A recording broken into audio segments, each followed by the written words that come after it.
안녕하세요, 여러분. 혹시 최근에 친구들하고 외식하러 밖에 나가면서 혹은 편의점에 먹을 거 사러 나가면서 길바닥에 누워있는 고양이들을 보신 적이 있나요? 저는 외출할 때마다 보았던 것 같은데요. 그 고양이들은 사람에 대한 경계가 심하지 않아서 다가가거나 또 지나가도 도망가지 않고 오히려 쓰다듬어주면 좋아했습니다. 또 저는 몇몇 학생들이 왔다 갔다 하면서 같이 놀아주는 모습도 종종 볼 수 있었습니다. 제가 오늘 할 이야기는 바로 이 고양이들과 우리와의 관계, 인간과 동물의 공존입니다. 인류가 처음으로 문명을 시작한 직후부터 우리와 동물은 공존했습니다. 일종의 계약 관계로서 우리는 그들을 보호하고 또 그들은 우리에게 능력을 빌려주었습니다. 특히 개와 고양이는 현대사회에서 반려동물로서 우리에게 가장 가까운 동물이라고 할 수 있습니다. 그럼 지금부터 우리에게 가장 친숙한 개와 고양이가 어떻게 우리와 공존하게 되었는지, 그 공존의 시작은 인간이 진화하기 전 호모사피엔스 시절로 거슬러 올라갑니다. 개의 조상으로 추정되는 회색 늑대는 초기에 호모사피엔스의 가장 큰 적 중 하나일 것으로 보고 있습니다. 그런데 어떻게 인간과 함께 살아갈 수 있었을까요? 약 3만 년 전 우리는 늑대와 마주하게 됩니다. 처음에 늑대와 우리는 서로 경쟁했고 밀어냈습니다. 하지만 그중 일부는 공존을 시작했죠. 무리에서 약하고 또 나이가 든 늑대들이 떨어져 나오고 먹이를 찾아 인간의 영역으로 들어옵니다. 처음에 인간은 늑대를 쫓아내려고만 했습니다. 하지만 늑대가 우리 곁에 머무르면 다른 동물로부터 안전하다는 것을 느꼈죠. 그렇게 인간이 늑대에게 먹이를 주고 늑대를 길들이기 시작했습니다. 이것이 바로 개와 인간이 공존하게 된 시초라고 할 수 있습니다. 최초의 개라고 불리는 아프리카니스가 등장하고 여러 부족들은 아프리카니스를 사냥견으로 여겨 함께 살아가기 시작합니다. 아프리카니스는 사람보다 3배 뛰어난 청력과 후각 능력을 이용하여 사냥감의 위치를 정확히 파악하고 또 배설물에서도 적외선을 인지해 사냥감을 찾아낼 수 있었습니다.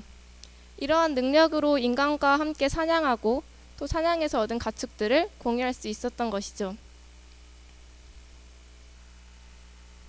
이렇게 사냥견으로서 우리와 같이 살아가던 개는 시간이 흐르고 일하는 개, 사약견으로서 우리 옆에 남게 되었습니다. 목양견, 특수목적견, 산악구조견 등 그 역할은 매우 다양했습니다. 특히 강인한 체력과 뛰어난 청력, 후각 능력을 가진 세인트 버나드는 스위스의 설산 등에서 조난당한 사람을 구조하는 역할을 맡아 사약견의 트레이드마크가 되었다고 할 수 있습니다. 또한 현대에 들어와서도 동물의 유대 능력을 이용하여 동물 매개 치료를 진행하거나 공항에서 마약을 탐지하는 등 이런 역할을 맡고 있는 것을 보면 현대에 들어와서도 사약견의 역할을 톡톡히 하고 있다고 할 수 있습니다. 그렇다면 지금도 이렇게 많은 역할들을 하고 있는데 왜 우리는 개를 사약견이라고 부르지 않고 반려견이라고 부르고 있을까요? 1815년 월터 스콧경의 가이 매너링이라는 소설에 등장하는 스코틀랜드 사냥개인 댄디 딘몬트가 큰 역할을 했다고 할 수 있습니다. 이 소설이 인기를 끌면서 댄디 딘몬트 또한 인기 견정이 되었죠. 이때 빅토리아 여왕의 후손 비렐름 2세의 사랑을 받게 되었고 그 후로 집안에서 개와 함께 살 수 있다는 인식이 대중으로 퍼져나갔습니다. 집안에서 살 수 있는 품종의 개를 만들려는 노력이 지속되었고 그렇게 지금의 반려견이 등장하게 된 것입니다. 개가 사냥견에서 사역견으로 그리고 사역견에서 반려견으로 우리 옆에 머무는 동안 고양이는 그럼 어땠을까요? 개의 조상이 회색 늑대라면 고양이의 조상은 아프리카 야생고양이입니다. 메소포타미아 문명으로 도시가 발달하고 지하 같은 설치류가 등장하게 되면서 도시고양이라는 개념이 생겨나게 되는데요. 하지만 도시고양이는 개와 다르게 사육용이 아닌 오로지 쥐를 잡는 용도로만 사용되었습니다. 또한 고대 이집트와 이슬람 국가에서는 국가 차원에서 고양이를 장려하고 또 신의 대리로서 고양이를 이용하기도 합니다. 이집트의 바스테트 여신의 얼굴도 이렇게 고양이의 형상을 하고 있고 또 맘루크 왕조 시절에는 고양이만을 위한 수의사를 양성하기도 했죠. 이렇게 고대 이집트와 이슬람에서 고양이는 인간의 영역을 넘어서는 신의 존재였습니다. 그럼 그 당시 우리나라에서 고양이에 대한 인식은 어땠을까요? 우리나라에서는 다소 불길한 징조로도 여겨졌다고 합니다. 하지만 불길한 징조로 여겨졌다기에는 고양이에 대한 너무나 좋은 많은 이야기들이 전해져 내려오고 있습니다. 그 예를 들어보자면 숙종과 세조를 들어볼 수 있을 것 같습니다. 어느 날 세조 임금이 예불을 드리고자 절에 갔다고 합니다. 절에 가서 탑상 가까이 다가가고 있는데 고양이 한 마리가 나타나 세조의 바짓가랑이를 물고 놓아주지 않았습니다. 세조는 계속 자신을 놓아주지 않는 고양이를 이상하게 여기고 신하를 시켜 탑상을 조사해보라고 명령했습니다. 신하가 탑상을 조사해보니 그곳에는 칼을 든 자객이 세조를 기다리고 있었다고 하는데요. 세조는 이렇게 자신의 목숨을 구해준 고양이를 위해서 강릉에서 가장 기름진 논 503지기를 상원사에 내렸고 고양이의 제사를 지내달라고 명했습니다. 또한 그때부터 절에는 고양이 논이라는 뜻의 묘답과 고양이 밭이라는 뜻의 묘전이라는 명칭이 생겨나게 되었습니다. 지금도 상원사에 가보시면 이렇게 고양이 석상 2마리가 있는 것을 보실 수 있습니다. 이 이야기는 상원사 절의 설화로 사실이 아닐 수도 있지만 만약 고양이가 불길한 징조로 여겨졌다면 이런 설화 또한 생겨났을 리 없을 것입니다. 그리고 조선시대 애묘가 하면 떠오르는 왕이 한 분 있죠. 바로 숙종입니다. 숙종이 키웠던 고양이 금손이는 김시민의 금묘가, 왕의 시를 모아놓았던 열성어제 등에 등장하여 고양이에 대한 숙종의 지극한 사랑을 보여주고 있습니다. 우리는 이렇게 몇만 년 전부터 개, 고양이와 함께 생활해 왔습니다. 그리고 그 관계는 비단 개, 고양이뿐만이 아니겠죠. 그렇다면 현대에 와서도 이런 관계가 잘 유지되고 있을까요? 저는 동물과 우리와의 관계가 점점 더 멀어지고 안 좋아지는 것 같다는 생각이 듭니다. 동물이 인간의 밑에서 재산이자 소유물로 여겨지는 것은 참 슬픈 일입니다. 예로부터 동물과 우리와의 관계는 서로 이익이 되고 도움이 되는 관계였습니다. 그리고 동물은 지금도 우리에게 많은 이익을 주고 있죠. 여러분 혹시 동물원에서 돌고래쇼 보신 적 있나요?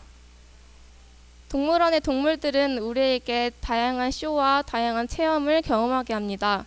그리고 농장의 가축들은 우리의 식량이 되어주고 또 반려동물들은 심리적 지주가 되어줍니다.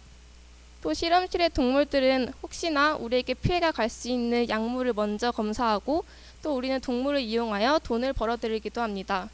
이렇게 동물은 우리에게 많은 이익과 도움을 주고 있죠. 그렇다면 우리도 그에 합당하는 대우를 해주고 그에 합당하는 이익을 다시 돌려주고 있을까요? 동물원의 동물들은 스트레스와 정신 이상으로 같은 자리를 빙글빙글 도는 등 이상행동을 하고 있습니다. 농장의 가축들은 아프리카 돼지열병, AI, 구제역 등으로 하루에도 수천 마리씩 생매장을 당하고 있고 길거리에는 우리가 버린 개와 고양이들이 넘쳐나고 있습니다. 또 실험실의 동물들은 하루에도 이 실험 저 실험 몇 날 며칠을 차가운 방에서 지내고 또 우리의 이익 때문에 우리의 돈벌이 때문에 동물들은 죽어나가기도 합니다. 몇몇 극단적 동물 보호론자들은 우리에게 이렇게 말합니다. 동물은 생명체이니까 우리는 먹어서는 안 돼. 우리는 완전 채식해야 돼. 그럼 이를 반박하는 사람들은 또 이렇게 말합니다. 그럼 식물은 생명체 아니야? 그럼 식물은 먹어도 되는 거야? 이렇게 말입니다. 제가 지금 하고 있는 말들이 자칫 무조건적으로 동물을 보호하자는 이야기로 들릴 수 있습니다. 하지만 제가 이야기하는 동물과 인간의 공존은 그것과는 엄연히 다릅니다. 인간과 인간이 서로를 배려하고 서로를 동등한 위치에서 바라보는 것처럼 우리도 동물을 조금만 더 배려하자는 겁니다. 그럼 지금쯤 여러분께 의문이 드실 수 있을 것 같습니다. 그럼 동물과 인간의 공존 방식, 그게 대체 뭔데? 그게 대체 어떻게 하는 건데? 제가 하나의 예를 들어보겠습니다. 바로 가축 행복농장이라는 것이 있는데요. 가축 행복농장이란 이전의 공장식 농장과 다르게 넓고 쾌적한 환경에서 가축을 양육하는 농장을 말합니다. 이전에 작고 자기 몸만한 사육장에서 지내는 동물들은 스트레스를 받거나 전염병에 걸릴 가능성이 매우 높아집니다. 하지만 가축 행복농장은 넓고 쾌적한 환경 덕에 동물의 스트레스도 줄여주고 또 우리는 건강한 축산물을 생산해낼 수 있습니다. 동물원도 마찬가지입니다. 동물원을 방문하는 일부 이용객들은 쟤 저것도 먹네, 야 이것도 줘봐 하면서 여러 먹이를 던져주거나 또 막혀있는 유리벽을 두드리는 등의 행동을 합니다. 이러한 행동들은 동물뿐만 아니라 그것을 바라보는 아이들에게도 절대 좋을 리 없습니다. 또 외모가 못생긴 동물들, 건강이 안 좋은 동물들, 인기가 없는 동물들은 지방의 소규모 동물원으로 보내지거나 좁은 사육장에서 생을 마감하게 됩니다. 동물원의 이용객들은 동물들을 조금만 더 배려하여 아무 먹이를 던져주거나 동물을 배려하지 않는 행동을 하지 않고, 또 동물원의 운영진들은 환경을 조금만 더 개선하여 동물들의 스트레스를 최소한으로 줄여준다면 저는 이것 또한 가축 행동공장과 더불어 인간과 동물의 올바른 공존 방식이라고 생각합니다. 또는 길거리에 있는 길고양이들과 강아지들을 괴롭히지 않는 것, 그리고 혹시 근처에 아프거나 학대를 받는 것 같은 동물들이 있을 때 무관심이 아닌 관심을 가져주는 것, 저는 이러한 사소한 하나하나로도 충분하다고 생각합니다. 그럼 지금까지 10분 동안의 제 짧은 이야기를 통해서 여러분이 동물에게 좀 더 관심을 가지고 또 바른 공존 방식으로 동물과 함께 살아가시길 바라며 이만 제 이야기를 마치겠습니다. 감사합니다.